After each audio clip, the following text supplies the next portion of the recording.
Pessoal, continuando o exercício 1 aí, a função era essa, e aí agora falta a gente determinar algumas coisas. A primeira que a gente vai determinar são os intervalos de crescimento e decrescimento, tanto para ponto crítico, quanto para intervalo de crescimento e decrescimento.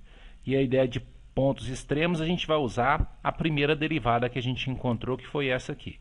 Então, para determinar os intervalos de crescimento e decrescimento, a gente faz a análise de sinal da primeira derivada.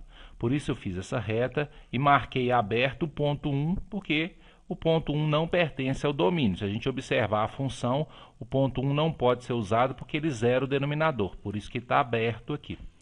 Para fazer o estudo de sinal dessa função, a gente poderia testar valores antes e depois do 1, mas não precisa. Por quê? Olha só, o denominador dessa fração é alguma coisa que está elevado ao quadrado. Então esse denominador vai ser sempre positivo. A parte de cima é sempre negativa, e negativo dividido por positivo vai dar negativo. Então, dos dois lados aqui a gente vai ter valores negativos. Se você testar, por exemplo, um número menor do que 1, o zero, colocar zero aqui, 0 menos 1 dá menos 1 ao quadrado dá 1, negativo dividido por positivo, negativo, e por aí vai. Quando a primeira derivada é negativa, a função é decrescente. Então, a função é decrescente. Então, ela é decrescente de menos infinito até chegar no 1 e do 1 até o mais infinito. Então, ela é decrescente nesses intervalos aí. A partir disso, a gente pode analisar a ideia dos extremos.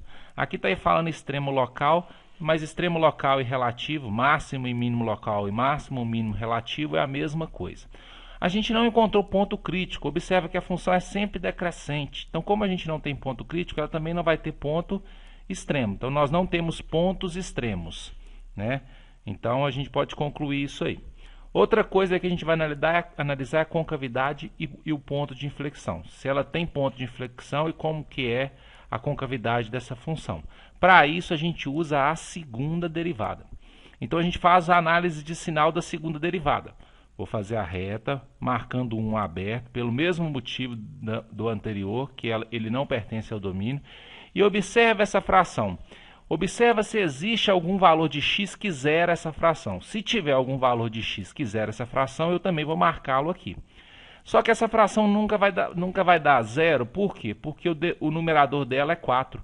E uma fração só é zero quando o numerador pode ser igual a zero. Como o numerador não pode ser zero, a fração nunca vai ser igual a zero. E como a fração, ou seja, a segunda derivada não vai ser igual a zero, você não vai marcar mais ponto nenhum. Para analisar sinal, aqui eu vou ter que testar antes e depois do 1. Antes do 1 eu vou pegar o zero. Se eu colocar zero no lugar do x, 0 menos 1 é menos 1. Menos 1 ao cubo é menos 1. Positivo dividido por negativo, aqui dá negativo. Um valor maior do que 1, por exemplo, 3. 3 menos 1 dá um resultado positivo.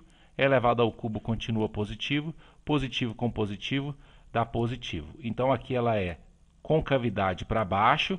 Então, quando a gente analisa a segunda derivada, a gente analisa a concavidade. Onde a segunda derivada é negativa, concavidade para baixo. Onde a segunda derivada é positiva, concavidade para cima. Então, ela é côncava para baixo, de menos infinito até chegar no 1. E do 1 para frente, ela é côncava para cima. Ponto de inflexão. Ponto de inflexão é ponto onde tem troca de concavidade. Então, no 1, a gente tem troca de concavidade. Só que para ser ponto de inflexão, o ponto tem que pertencer ao domínio. Como 1 não pertence ao domínio, nós não temos ponto de inflexão para essa função, certo? Vamos analisar agora as assíntotas. Assíntota vertical.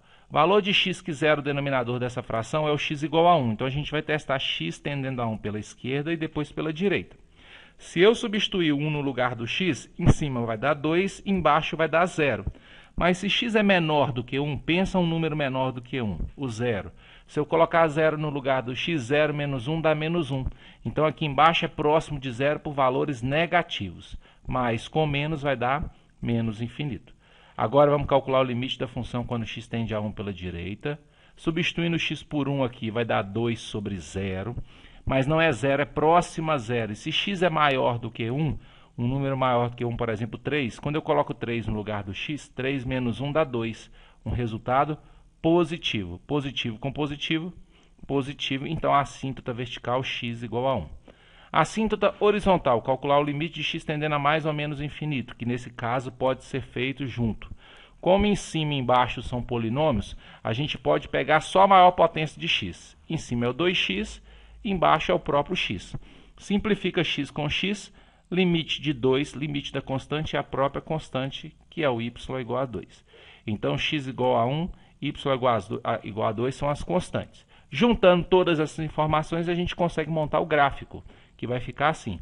Então, está aqui, ó, y igual a 2, x igual a 1. Olha a função, ela é sempre decrescente, ela veio decrescendo, decrescendo, decrescendo, decrescendo.